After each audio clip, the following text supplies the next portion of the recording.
శ్రీమాత్రే నమః.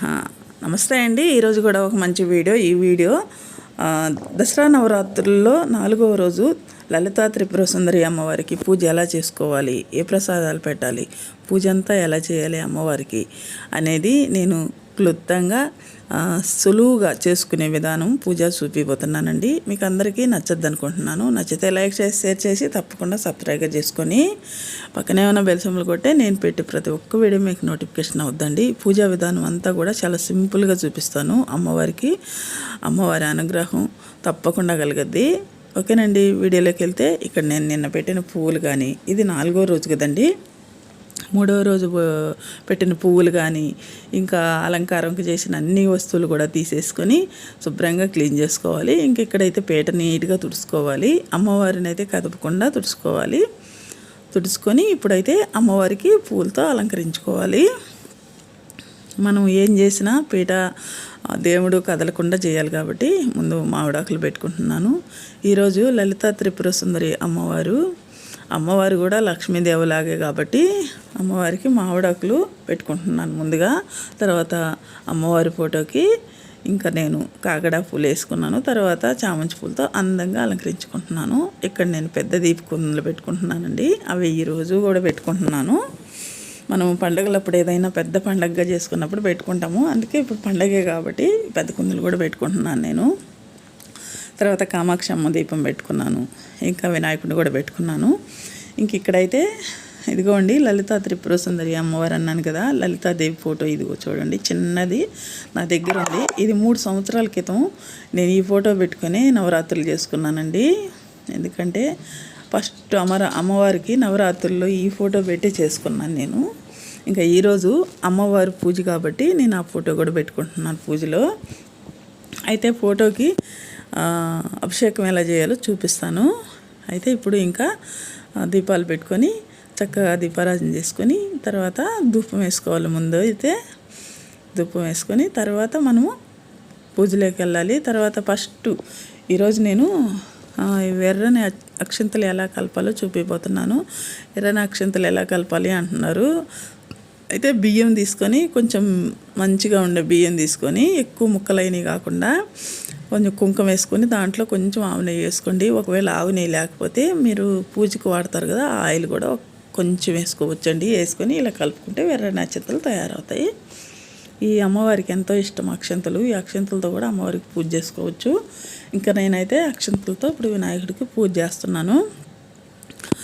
ఓం వినాయకాయ నమః, విఘ్నేశాయ నమః, ఓం గణపతాయ నమః అనుకుంటూ వినాయకుడికి చక్కగా పూజ చేసుకోండి. అక్షంతలు, గంధం, కుంకుమ సమర్పించుకోండి. అక్షంతలు, గంధం, కుంకుమ, వస్త్రం అన్నీ సమర్పించిన తర్వాత అప్పుడు స్వామివారికి ధూపం దీపం అన్నీ వేసి నీరాజనం పలకండి. ఇంకా ప్రసాదంగా బెల్లం ముక్క పెట్టాను స్వామివారికి తాంబూలంలో. ఇప్పుడైతే ఇంక నా హారతి ఇచ్చుకోవాలి. హారతి ఇచ్చుకొని స్వామివారిని దండం పెట్టుకోండి. ఈ పూజలో ఎలాంటి ఆటంకాలు రాకుండా చూడు తండ్రి అని ఆ స్వామివారికి దండం పెట్టుకొని మనస్ఫూర్తిగా స్వామిని కొంచెం కదిపి పెట్టండి. అయితే ఇంతటితోటే వినాయకుడి పూజ అనేది పూర్తి అవద్ది. ఆ స్వామి దయ వల్ల అందరూ బాగుండాలని మనస్ఫూర్తిగా కోరుకుంటున్నాను. తర్వాత ఫోటోకి అభిషేకం ఎలా చేసుకోవాలనేది, మనకు ఆవిడ విగ్రహాలు లేకపోతే చాలామంది విగ్రహాలు లేవు మేము అభిషేకం ఎలా చేయాలంటున్నారు. ఇక్కడ ఒక చిన్న దాంట్లో బౌల్లో వాటర్ తీసుకొని, మనం ఏ వాటర్ అయితే తీసుకుంటామో కుంకుమ, గంధము, పసుపు అన్నీ వేసుకొని ఒక పువ్వు తీసుకొని ఫోటోకి ఇలా సంప్రోక్షణ చేసుకోవాలి. ఫోటోకి చేయడం అంటే ఇంతేనండి. మనం ఏదైనా మంత్రం చదువుకుంటూ ఇట్లా చేసుకుంటే అమ్మవారికి అభిషేకం చేసినట్టే. నాకు ఆడ విగ్రహం లేదు కాబట్టి నేను ఫోటోకి ఇలా చేసుకుంటున్నాను. ఇప్పుడు హారతి ఇచ్చుకొని అమ్మవారి దండం పెట్టుకొని తర్వాత అమ్మవారి ఫోటోకి శుభ్రంగా తుడుచుకొని ఒక ఉతికిన బట్ట పెట్టుకొని పూజకి సిద్ధం చేసుకోవాలి. అమ్మవారంటే చాలా శక్తివంతమైంది. లలితా త్రిపుర సుందరి అంటే మహాజగజ్జని. ఆమె కూడా, ఆమెకి నామాలు ఉంటాయి, చాలా ఉంటాయి. అవి అందరికీ రావు. సహస్రనామాలు, సహస్రకోటి నామాలు. ఆ నామాలు చదివితేనే చాలంటారు. సిరి సంపదలు, సుఖ సంతోషాలు, కలుగుతాయి అంటారు. అవన్నీ చదువుకుంటే కానీ మన మనసు ధన్యం అయిపోద్ది అంటారు. నేను ఇక్కడ అమ్మవారికి పూలతో అలంకరించి ఇంకా అమ్మవారి ఫోటోని అమృత చేసుకున్నాను. తర్వాత ఇంకా ఇక్కడ 3 దీపాలు పెట్టుకున్నానండి. 3 అమ్మవార్లు కదా, ఇంకా 3 దీపాలు పెట్టుకున్నాను. ఈరోజు అయితే అమ్మవార్లకి 3 దీపాలు పెట్టాలనుకున్నాను. తర్వాత మంచి వాసన వచ్చేదానికి జవ్వాది పొగట వేస్తున్నాను. ఇక్కడ లలితాదేవి అమ్మ ఫోటోకి కూడా పూలు మంచిగా వేసేసాను. చాలా కళగా ఉంది, చిన్న ఫోటో అయినా కూడా. ఇప్పుడు అమ్మవార్లందరికి కూడా చక్కగా దీపాలకి అక్షంతలు, కుంకుమ, గంధమ సమర్పించి ఇప్పుడు అమ్మవార్లకు కూడా అందరికీ కుంకుమ, గంధమ, అక్షంతలు సమర్పించుకోవాలి.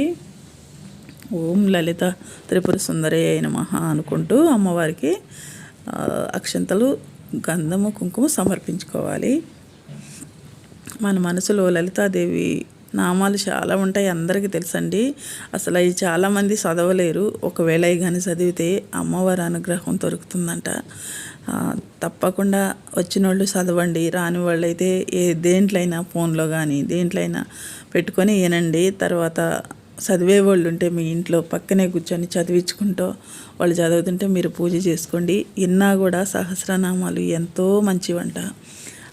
ఆ నామాలు వింటేనే చాలంట, ఎంతో ఫలితం వస్తుంది అంటారు.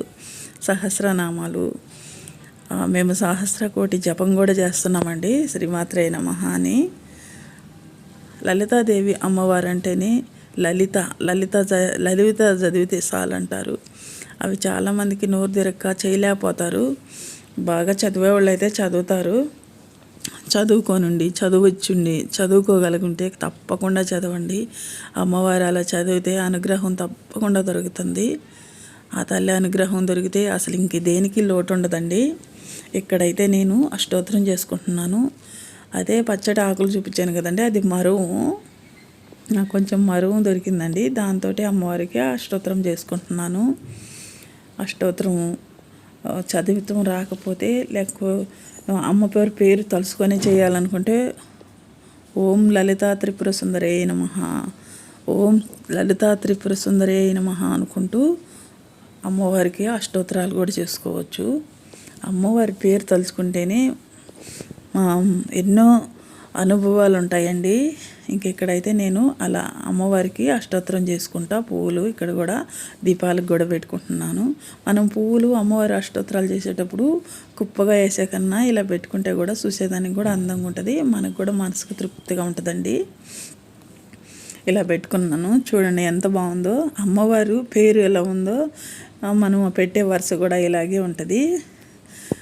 ఓం లలితా త్రిపుర సుందరే నమః అనుకుంటూ చేస్తే చాలా మంచిది. అసలు చాలా చాలా మంచిదండి. ఆ ఫోటో చూస్తేనే చాలా అందంగా ఉంటుంది అమ్మవారు, మనకి చాలా తృప్తిగా ఉంటుంది. ఇలా చేసుకోవాలండి పూజ అంతా కూడాను. తేలికగా చేసుకునే పూజా విధానం చూపిస్తానన్నాను కదండి.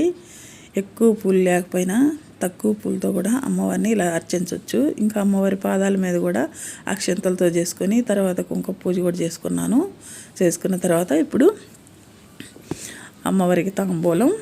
ఈరోజు అమ్మవారికి చక్కెర పొంగల్ ప్రసాదంగా పెడుతున్నాను. తర్వాత అమ్మవారికి హారతి ఇచ్చుకుంటున్నాను. పువ్వులు, మరుగు అన్నీ వేసుకొని దాంట్లో పెట్టి హారతి ఇచ్చుకుంటున్నాను హారతి పళ్ళెంతో. ఇంతటితోటి అమ్మవారి పూజ అనేది పూర్తవుద్దండి. అమ్మవారి కరుణ కటాక్షాలు మన మీద ఉండాలని తప్పకుండా మనస్ఫూర్తిగా కోరుకుంటున్నాను. ఈరోజు పూజా విధానం ఇదేనండి. మీకు అందరికీ ఖచ్చితంగా నచ్చద్దు అనుకుంటున్నాను. ఇక్కడైతే అమ్మవారికి హారతి చూపించి తర్వాత ధూపం కూడా వేసుకోవాలండి. ఈ లలితాదేవి అమ్మవారిని పూజించడం వల్ల సకల సంపదలు కలుగుతాయి అంటారు. ఇక్కడైతే అమ్మవారికి నైవేద్యం చూపించి తర్వాత ధూపం కూడా వేసుకోవాలి. అమ్మవారికి ధూపం అంటే కూడా చాలా ఇష్టం.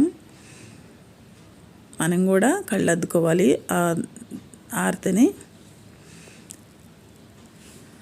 ఇక్కడ ధూపం వేసుకొని ఆ ధూపానికి కూడా అమ్మవారికి చూపించి అక్కడ పెట్టిన కుంకుమ ఉంది కదండి, కుంకుమని మనం కూడా నుదుటి మీద పెట్టుకోవాలి. అమ్మవారి దయ ఉంటే మనం అందరం కూడా చాలా చాలా బాగుండాలని మనస్ఫూర్తిగా కోరుకుంటున్నాను. ధూపం అన్నీ ఇచ్చినాక ఇప్పుడు అక్షంతలు అమ్మ ముందేసి పూజలో ఏదైనా లోటు ఉంటే, ఏదైనా తప్పు జరిగితే క్షమించు తల్లి అని దండం పెట్టుకోండి. తర్వాత లలితాదేవి, నిన్ను ఈరోజు చాలా సంపూర్ణంగా పూజించుకున్నానమ్మా. మా జీవితాల్లో మంచి వెలుగుని, మంచిని, తేజస్సుని, చదువు, సౌభాగ్యం అన్నీ కలిగేలా చూడు తల్లి అని అమ్మవారికి చేతులు జోడించి నమస్కారం చేసుకోండి. ఇక్కడ కుంకాన్ని నుదుటి మీద పెట్టుకోండి. ఇదేనండి ఈరోజు వీడియో. మీకు నచ్చద్దు అనుకుంటున్నాను. నచ్చితే కానీ తప్పకుండా లైక్ చేసి, షేర్ చేసి, కామెంట్ చేయండి. ఓకేనండి.